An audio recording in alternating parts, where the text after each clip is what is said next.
Welcome everyone to BehenCode with me, Filoni Kanani, and my today's guest, who is RJ Bhairavi Prakash. Hi, Bhairavi.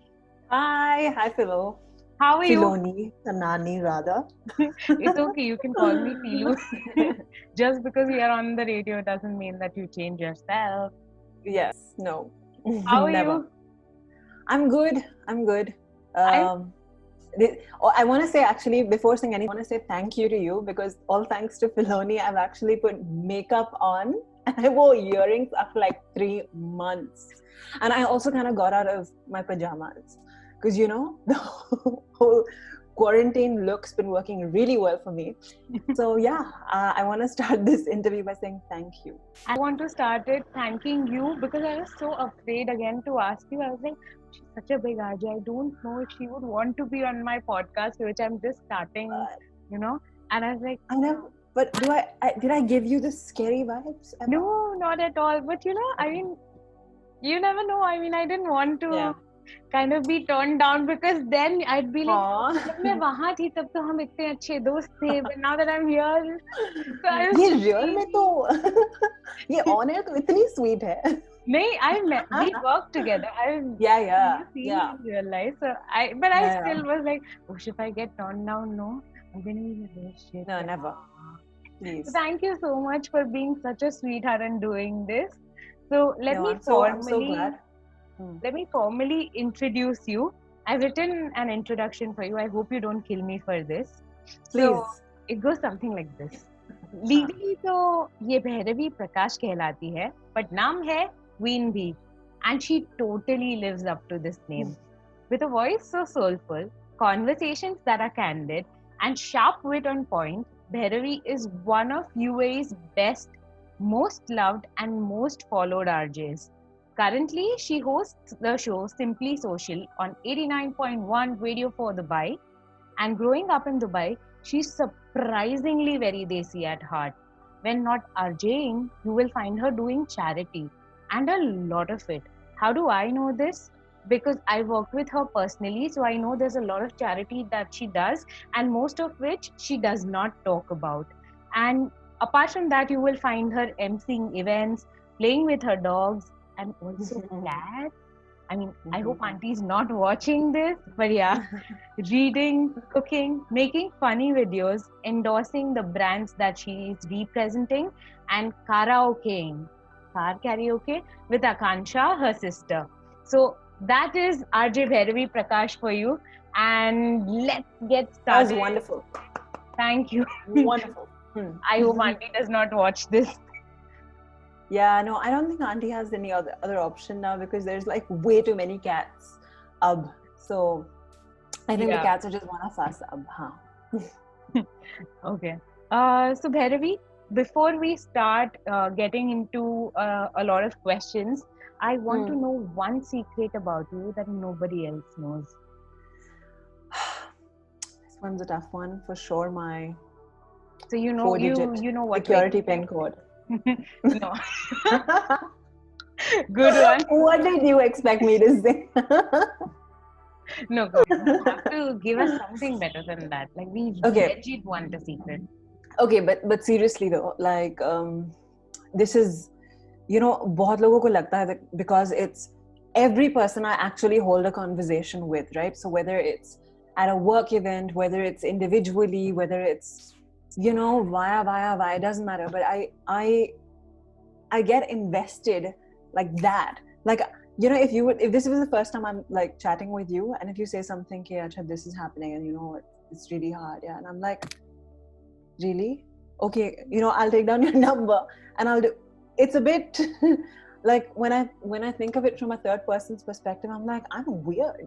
I'm pretty creepy. Why would I want to invest myself the very first time I speak to someone? But what I'm saying is I think I'm extremely emotional, and I'm very like, sometimes you want to do something, but you shouldn't. Like, itni jaldi to nahi. So I think that's something. That's true. I know this about you, that you're an empath. So yeah. But that's good, It is. Yeah, it's good. Okay, yeah, it's good. It's good. Let's go with it. We don't want to be the main ones. So Hi, yeah, it's great. yeah. Bhairavi, tell me one Mm, incident that changed your mm, life. You know, we mm, all have these incidences. Like my dad says, yeah. सबके साथ एक accident होता है. And I used to Mm, literally think, oh, accident meaning, you know, maybe you were walking on the road and you get hit by a yeah. car. Huh, That's not the huh, only kind of accident that happens, you know. huh, There are, you know, certain other incidences, emotional, financial, that may yeah. happen to you. You may have lost a job, Mm, you may have lost a relationship that mattered, something, mm, you know, of that sort that really changes your life. It turns your life upside down, and you think you're never going to come out of it. But you know, mm, you eventually come out of it, yeah. and yeah, and you learn a lot from it, right? So, what was that incident for you? And how did you deal with it, and what did you learn from it? So I think for me, it's not a incident in particular. It's actually, I think it's a lot of elements which kind of like change us. For me, for sure, it would be my first job, like without a doubt. Like it took me a second to answer that. Yeah, when you, um, so like it just put me in such a difficult place mentally that every day it, it was just a struggle to kind of, you know, get through a day. It would just be a struggle to finish, even though I'd be good at what I was doing. So, was It's RJing just job? I can't handle, or at least at that point, I wasn't okay with negativity, and I didn't deal with a toxic environment. Everyone I knew, also because it's your first job and you haven't, you know, you've never really dealt with anything that bad of Right. sorts.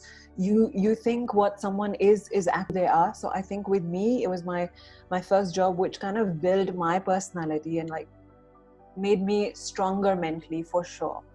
And it also instilled these values that, you know, stand up for what's right, speak up and speak out against anything that's not okay with you or with your upbringing or with your culture or with your values.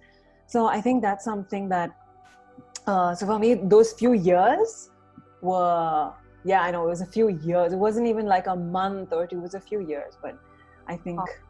But then, that's what really what were like, what were the things that you did to reach from that point Mm, of realization that, oh my God, this is toxic, to yeah. coming to these points of learning that, you know, these are my learnings. I'm going to do this now. Now I'm going to put my foot down. Now I'm going to do that. So, what Yeah. was that process like? So I remember there was this one point where, you know, it was literally me against everyone because I thought something that had happened was wrong. And I think I was about like I was studying as well. So I was like the youngest person in the office. So it's also quite difficult for people to take the youngest boys in the office seriously. So I didn't have experience. I wasn't I was just new. And I remember coming back home and having a, you know, having a chat with my dad. And I'm like, I don't want to go. I'm done. I'm quitting. I can't do this. Oh, And he just said, he's like, I didn't raise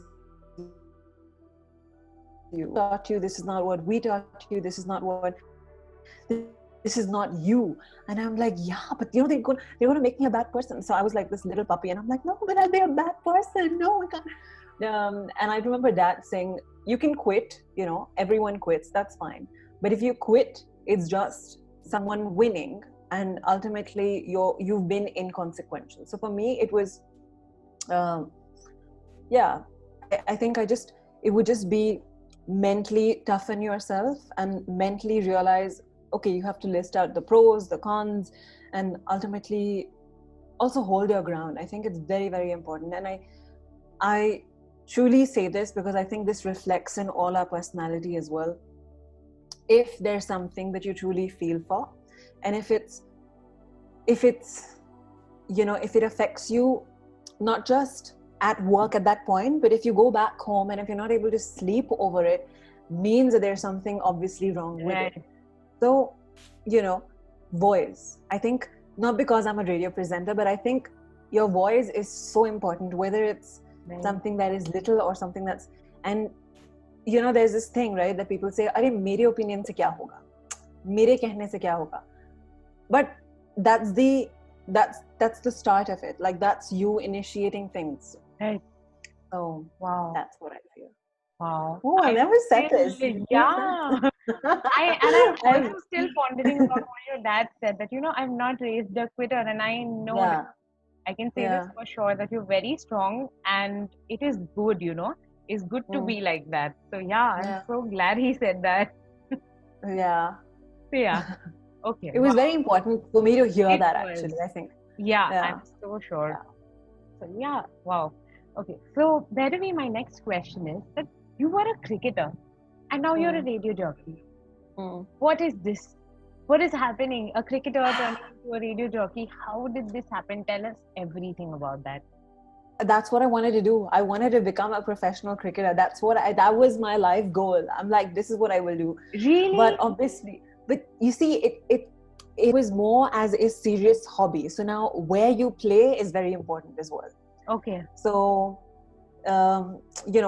so in cricketing terms, you have level A, you've got the international status, and there's so on and so forth. So when you play in a nation where it is considered a profession, where you can actually, pay your bills, so to speak, then it's amazing. But when that's not the case is when you become a radio presenter. So that's what happened. Okay. But I love cricket. Like, Yeah, I know. And I also see all those posts during the World Cup, and they are like overwhelming. And so I know that you certainly love cricket. Yeah, I do. So Bhairavi, tell me, how did you get your first RJing gig? Like, normal people like me go out and they're like, oh, I can be an accountant, I can do that job. Oh, I can be an admin person, I can totally do that job. Oh, I can do operations. Oh, I can do taxation. Oh, I can do audits. But then there comes Bhairavi. Oh, RJing job? Ask me about it, dude. I'm your girl. So what? How did RJing happen? Like, who walks out to find a job and finds the job of being an RJ? I think I was in second year college, and it was for this English radio station in Dubai, and I had to present their news. So I went ahead, I had my, there was this audition and everything, and it was, had about 2 auditions, and then I had someone reach out to me saying, when can you join? Now, something happened, someone fell sick, and I had to be with that someone. So I was in India for about 2.5 to 3 months. So I had to decline that offer because they wanted me to join within a month. And I said, I'm only going to be back in 3 months, if that's fine. So it didn't work out.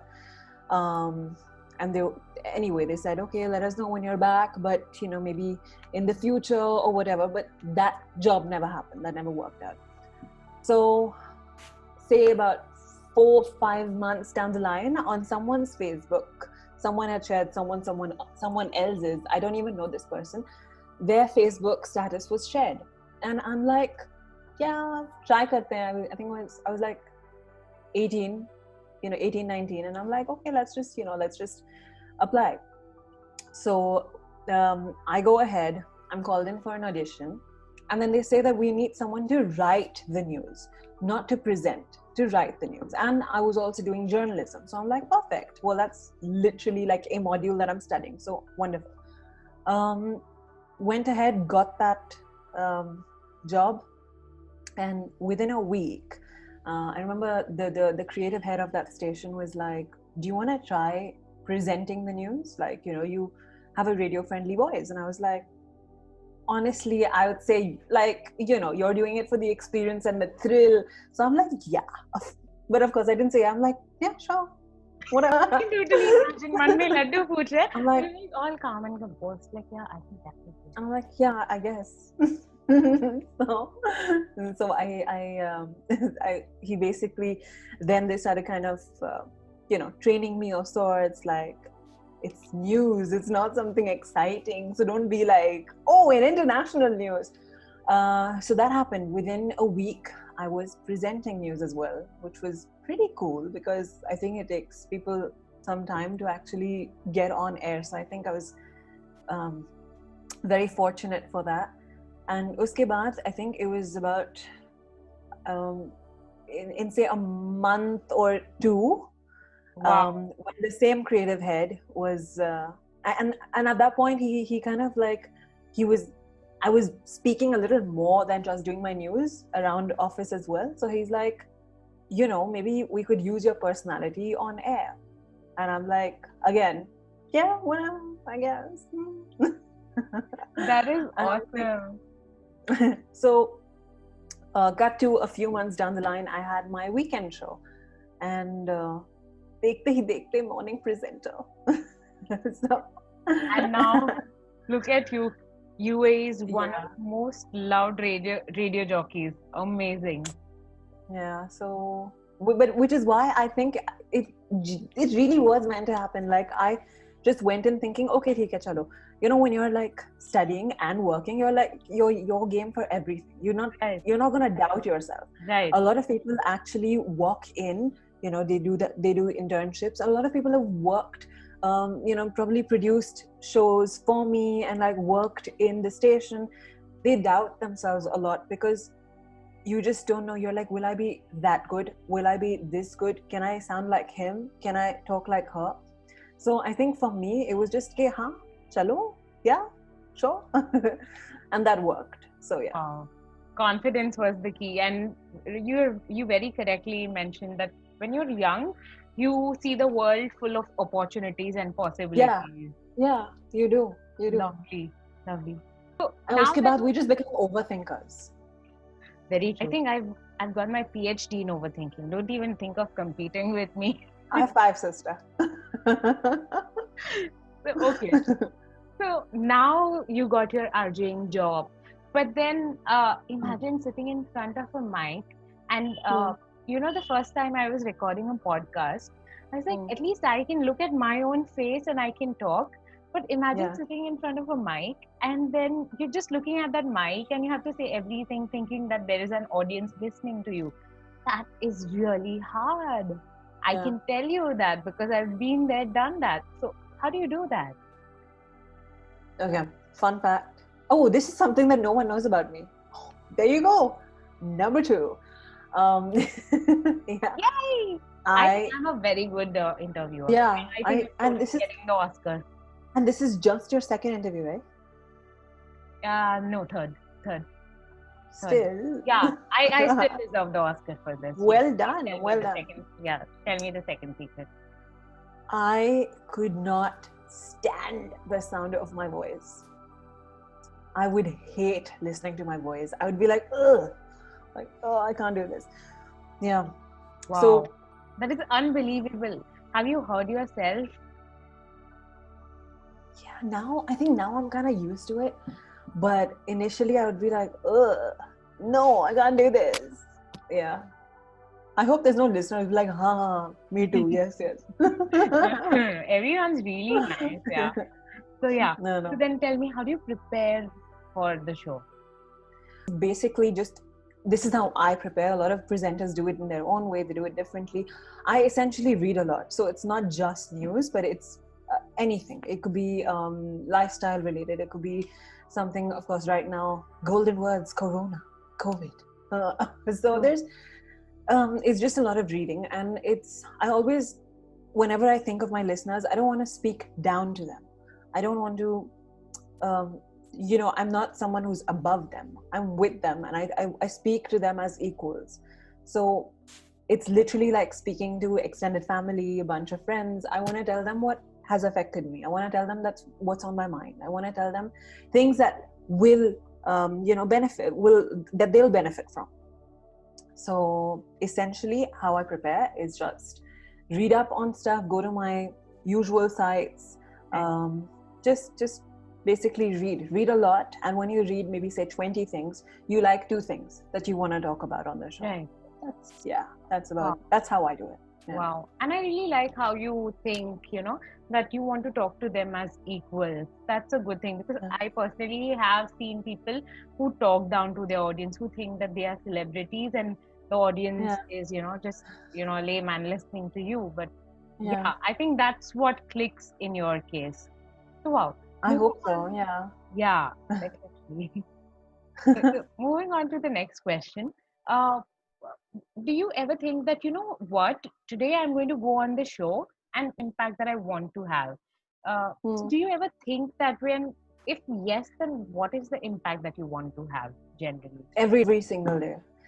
Every single time, like if I'm in front of that mic, I think about how many people have that opportunity. Like, say, UAE, right? How many stations are there? About 5 to 6 stations. How many presenters are there? Say about 4 to 5 on each station, you know? And then you see that that's the power of the mic, that I have the privilege to be heard by such a large number of people.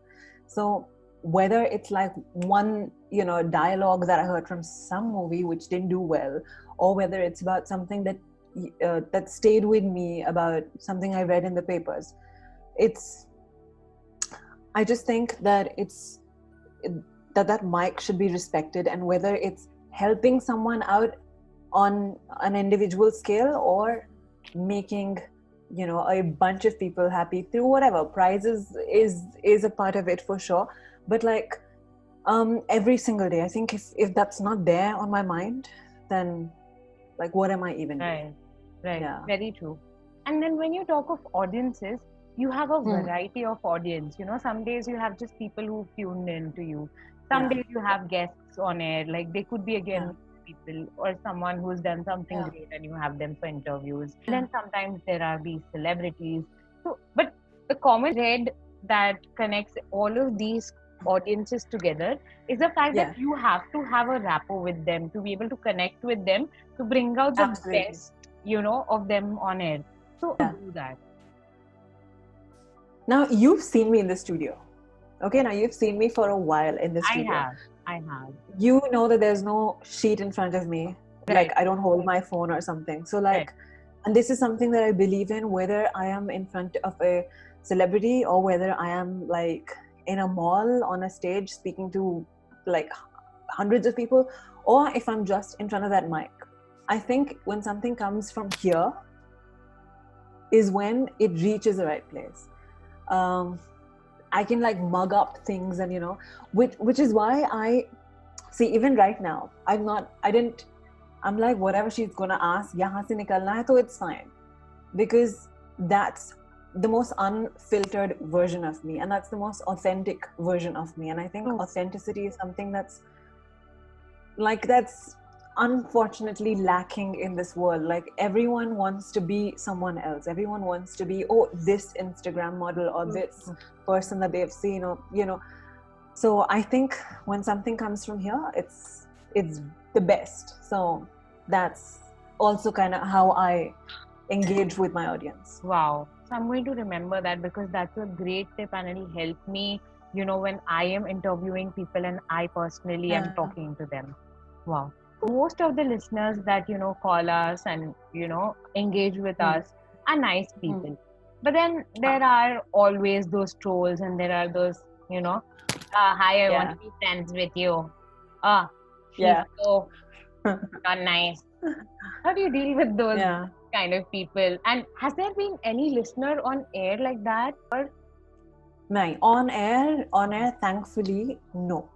Wow. On air, someone's asked me to marry them, but that's okay. Like, that was still sweet. He was very sweet about it. Tell me about it. You have to tell me about it. Itna meetha hai mujhse raha nahi jayega. I don't remember his name. I'm sorry if he's watching this video. It's okay. He had said, we were talking about like food. How we were talking about, I think, butter chicken. Of course. And he said, I can make the best butter chicken. And I was like, bro, that's a statement. I was like, you're not gonna, like, don't challenge my butter chicken knowledge, please. And then he's like, nahi Bhairavi, I can make you the best butter chicken. I said, okay, well, theek hai, I guess you're just gonna have to make it and, you know, maybe drop it down to our studios. And then he's like, I will make butter chicken for you for the rest of your life. And I was like, what? And I'm like, this is a great proposal. Yeah, it's very hard to deny. But then what did you finally do? Did you say yes or no? I mean, I know, but they don't know. So then he said, he's like, it was a Tuesday. It was a Tuesday that day. And he's like, I can get you butter chicken tonight. So I'm like, I don't know, is butter chicken a code for something? I'm kidding. So he's like, I can get you butter chicken tonight. And I was like, oh, ye to nahi ho sakta because, you know, it's Tuesday and I'm a vegetarian. and then he said, nahi, to I'll get it tomorrow. And I was like, why do I feel this is more like you becoming my cook? He was trying to hit a sixer and you clean bowled him. Oh, wow, Filoni, I'm very impressed. So yeah, Wow. like it's thank you, but no thanks. And I think I must have said bhaiya or bro at the end of that conversation. No, you started the statement with bro. That's a statement. So I think you made it very clear that, you know, you're bro zoned. My God, Yeah, I'm so sorry for that guy. He's lost. It was a great proposal though. Like he wants butter chicken for you. Yeah. What can go wrong? Like thank you, Bhagwanji, but no. Wow. So okay. So then but trolls. Okay. Wow. Yeah, like how Filoni forgot her question. Yeah, you were talking about trolls. I legit. No, I was actually thinking, should I ask this question anymore or no? What's your favorite incident on air? Because I think, was it this one and then was it something else? Because this is so nice and so fun. So yeah, this was one fun. More. Huh. Oh, you want another? Yeah, I want one more. But this is not my. This was not my favorite moment. My favorite moment on your show. I think this would be my the highlight, so to speak, of my career. Like it's been a few years since this happened. Okay. Like I'm truly grateful that something like this could happen. Now this was about 4.5 years back, 5 years back. And so every birthday, now Filoni knows this, but our audience does not, is when I kind of like I want to start something, like just me doing something. Right. It could be like, you know, helping out a kennel. It could be helping out someone go through whatever. It could be anything, basically. Anything that you want to do to make the world slightly better, like slightly better. So about 4.5 years back is when I found out about this woman, and she was working in UAE, and she was in the UAE for about some 37 years, and she was working as a nurse. Okay. And she was from the Philippines, and she'd spent all of her life here. So she'd come here when she was 20 something, and she spent all her good years, all her productive years, all her working life here. Turns out she was you know, she'd engaged in a lot of these breast cancer camps, so where she would be breast cancer checks and everything. And then one day she wasn't feeling all that well, and she found out that she was in stage 3 breast cancer. Yeah, which was surprising for her, because, you know, she thought that she knew. Would know. And like, right. Yeah. So adorable, like, you know, she's like this little cute little nani dadi, and I met her, and I found her. I got her number through like some contacts, and I go meet her, and she just breaks down, and we've not spoken much. Okay, we've not spoken about who all are there at her house, what she's thinking. I told her that, you know, I heard that you are not well, and I heard that you want to go back to the Philippines. So she just breaks down, and then she tells me that she doesn't want to go back to the Philippines just as yet. She's like, I've started getting my treatments and everything, but I haven't told my son. And she hasn't seen her son in all those many years. In 37 years? No, so she hadn't seen for like about some 23 years, because he was 24. Wow. And he was also studying. Wow. Yeah. So she hadn't. So she So she went through separation, and then her son was taken care of by her mother. And she said, I haven't told him because I'm his only family. Right. So she tells me all this, and she says, I just have one wish. I just want my son to come here. So, and then, managed to kind of like put together something. And so she told me this, and after that we didn't tell her anything. So I then kind of tried finding her son's number, got in touch with him. We flew him down and we surprised her in the middle of the night. So it was me and her son. And I have those videos, actually. I'll share them with you as well. Yes, please. And I remember her just like I think that night is when she squeezed me like, harder than she squeezed her son. And I was just like,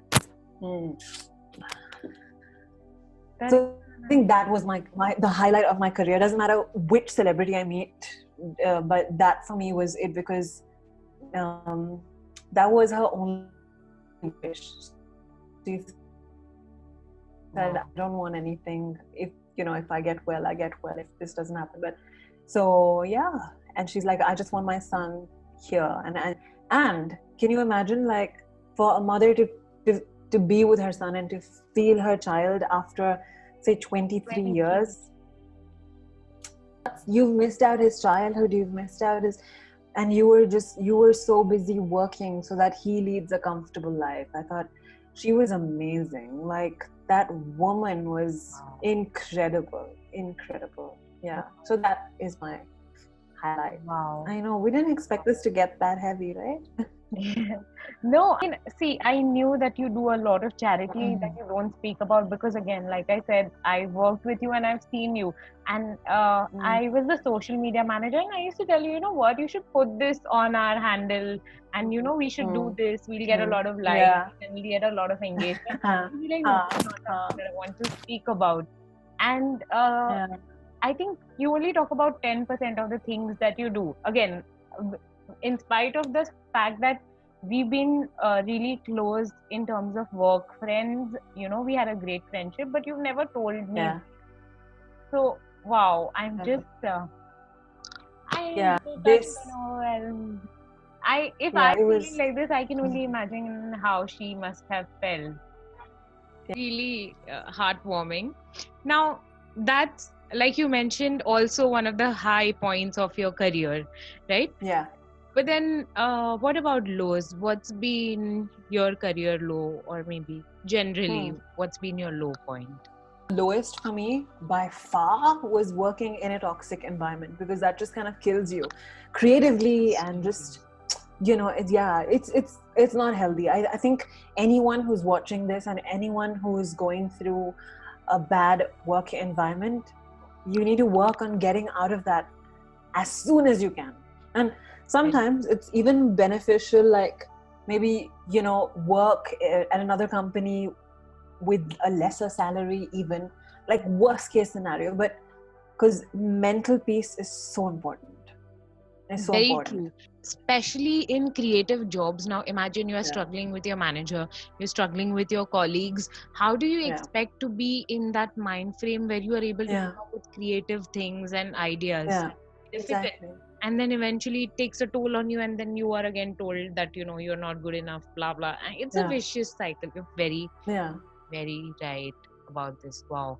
Okay, so Bhairavi, back in the day, when Amin Sayani used to be the radio jockey, their job used to be like, oh, you come on air, hello, hi, how are you?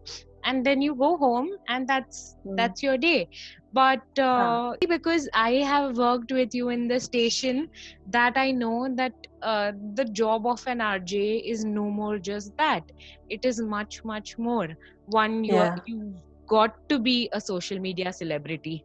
2, you've got to be a real life celebrity as well. 3, you don't just, host your own show, but you also host these road shows and events that happen, Then you do digital campaigns for all the brands that you work with that come to your station, right? Because that's a major, source of your revenue.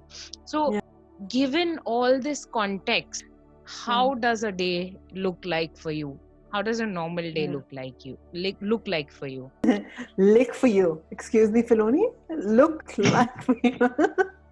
I'm zara free ho rahi hai. See why you are behind the mic and I'm not. Sometimes I goof up. No, I'm just kidding. Okay, so right now there's nothing happening. I told you, Filoni, thank you. Tumhari wajah se I got out of my pajamas. I did my face. Okay, typically it would just be like me I wake up really early. So like even if I go to bed really late, it's just like inbuilt. Maybe for say the first 20, 24, 25 years of my life, I've been waking up at 4:30. So it's like an inbuilt clock.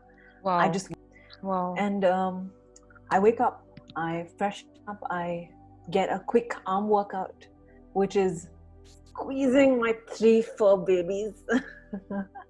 My dogs, my 3 dogs. I have to like cuddle with them real quick every day in the morning. And then you also wake up at 4:30, that means. They don't wake up.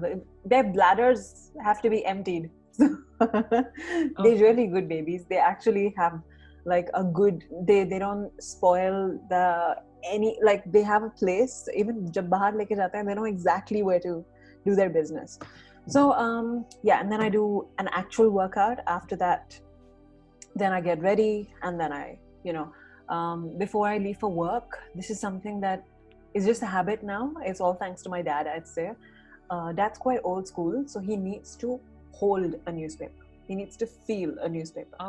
And I have the same habit because of him. So like go through the paper. Like even though I've probably read this, while like preparing for my show or like last night, but it's just nice like to go through. So I go through the newspaper, and then I probably work out a quick crossword with mom or something, and then have breakfast and head out. Then of course you get to work, you just go through what all has to happen on the show. You see what client has to go where and all of that. And then, the show is done with. And then you just relax for a bit, because those 3 hours take in a lot of energy. Very true. Even though essentially eye ke samne hai, but it's quite... Definitely, because we can hear it in your voice. Yeah, you have to always be like at 100%. So that's what I do. Post which, some days there's shoots, some days there's events, there's like a launch or maybe some video that is happening. So that it just basically I go with the flow. It depends on what day what's happening. Wow. So is waking up at 4:30 the reason why, listeners, that you have such a strong work ethic? I remember when I joined the station, I was told that Bhairavi has legitimately never taken a day off from work. Like, how is that possible, and how do you make that possible? I don't know. Oh, by the way, Filoni, I broke that. I broke it in Jan. I took my first sick leave. I was really not well. I had an asthma attack. I could not speak. So, but I felt so guilty. I'm like, no, I need to be in front of the mic. And my mom's like, please behave. I'm like, but mom. So, I don't know. I just had these, you have, it's very weird. It's like, I can't do this. It's like I'm cheating on my job. What? But so it was my first leave in 9 years. My first sick leave in 9 years. Yeah. Wow. I don't know why, but digest that. Like not taking a day off in 9 years from work. Yeah. Wow.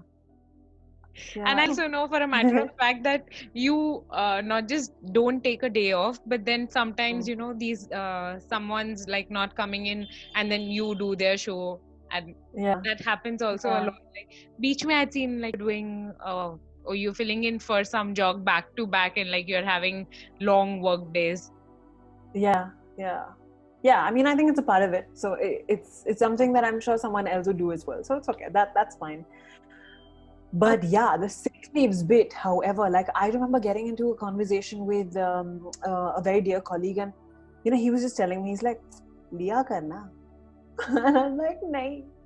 And then all I thought of, like, see, I do this, okay, sometimes while I'm like having a conversation, okay, or if I'm having a disagreement or something, I kind of pull myself out of that and I look at it from a third person's perspective.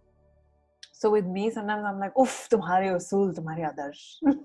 You can take a sick leave. Yeah. Sick leave ka yahi to matlab hai. You're not feeling well, take a leave, rest it out. Yeah. I don't know, I get onto grounds with myself, okay, very seriously? Do you really need a leave? And the other thing that I constantly feel is that if I take a sick leave is when I'll feel like that I'm actually sick. If you're working, you're still thinking, okay, chalo ho jayega, and you'll be back at your 100%. But it's wrong. Everyone who's seeing this, if you're sick, please take a sick leave, especially right now. Yeah, this is more like a note to self, but yes. We get it.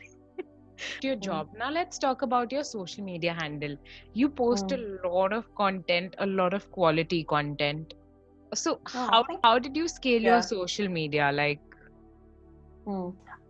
I wish I put more thought into it, to be honest. Like, it's literally like how I am with you or how I am with anyone. I just feel like it's an extension of my personality, right? Like I am naturally a goofball, right? If I dare say so. Yeah, I'm very filmy, I'm very dramatic, I'm quite over the top. So all of that, I just think like sometimes we should just capture that in a video and just put it out there for my listeners or for my followers or my audience. And that's really it. I don't think as much about it. I think I should be more active, and I think I should be more regular with my content as well. So absolutely. Yeah. And this is an opportunity to plug your social account. Just do it. Yes. So guys, you can follow me on I'm using my sexy voice. Guys, please follow me. Please, no, I pick witty over sexy any day. But Bhairavi Prakash, yeah, I'll say that. Awesome. So with that, we come to the last question that we have for you. No, actually, second last. I have one more. So a friend of mine sent in this question. She's like, what's your mantra for life? I don't have one. I've never had a mantra for anything. I just feel like, oh wait, mantra could also be my motto, right? Yeah. Mantra is my motto. Yes, your motto. Then for sure. Wow, this changes so quickly. But always and always heart over head. That's my mantra. You go, girl. Yes. Thank you, Phil. Okay. So with this, now we officially come to the last question. What does the future look like? Like post-COVID, definitely. What does it look like? Personally and professionally? I think I can think post-COVID right now. Like, in all honesty,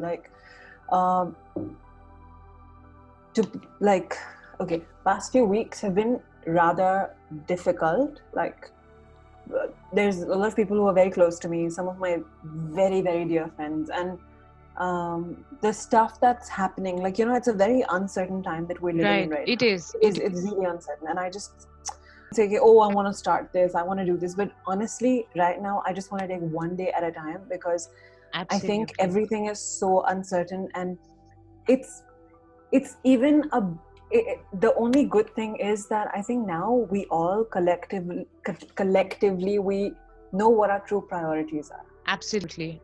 We've come back to the basics of sort, you know. We don't care so much about what car we are driving. It's come back to, oh, will I have food on my plate tomorrow? Because, I may not be able to step out of the house. I may have all the money in the world. Yeah. Will my loved ones be okay?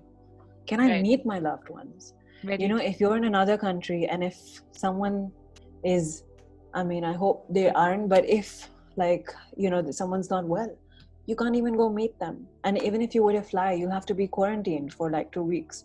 Right. So I think right now it's just so uncertain, and I don't think anyone should weigh themselves down with future plans. I think let's take one day at a time, and let's seriously look at our mental health. Wow. I know this with people I'm very close to and I'm very, very fond of, and I know that they bottle themselves up. Like one of my really dear study buddies, she's very quiet, okay, and she doesn't really voice out everything that bothers her or like that's happening in her life. And we had a conversation, we had a chat last week, and she just opened up, and I was just, all I could think of was that, silver lining. And this is, it's funny how we're maintaining the social distance, and we're quite far away from each other. Right. We haven't seen our friends and family in Right. so long, Right. but we're also at the same time the closest we've ever been, Absolutely. at least with the ones that you want to be close to. Very true. So yeah, the irony. But yeah, that's what I think. Yeah. Okay. So to sign off, Bhairavi, what is that one piece of advice? What is that one message that you would want to give to our listeners? Is make sure your voice is heard. It does not matter if you're in front of 100 people or if you're in front of one person. If you stand up for what you want to stand up for, you're going to be happy. If aisa nahi hota, because a lot of people say that by me saying it, there's not going to be a difference. Farak kya padta hai? With just me saying it. But the thing is, कि अगर आप नहीं कहेंगे तो कौन कहेगा? If something bothers you, and if something affects you, start that conversation. And I truly feel for this. Like, it doesn't matter what your cause is. You could be a feminist. You could be someone who's passionate about rescuing stray dogs. You could be someone who wants to talk about the inequality of whatever, being a CEO at 35. You're not taken seriously. It could be anything. But always use your voice, and does not matter who you're talking to, but you don't realize when you're going to initiate something, and that initiation is what's most important. Wow. Thank you so much, Bhairavi. This is amazing. I'm going to remember that, and I'm going to have a voice for myself. You can just call me and I'll give you all the gyan anytime. Yes. Fist bump. Yeah, far away so that we don't social distancing. Absolutely. So with that, we end today's show. Thank you so much, Bhairavi, for being with us and sharing your story. It was my pleasure. It was more like just catching up with you, which is amazing. Thank you. Bye. Bye.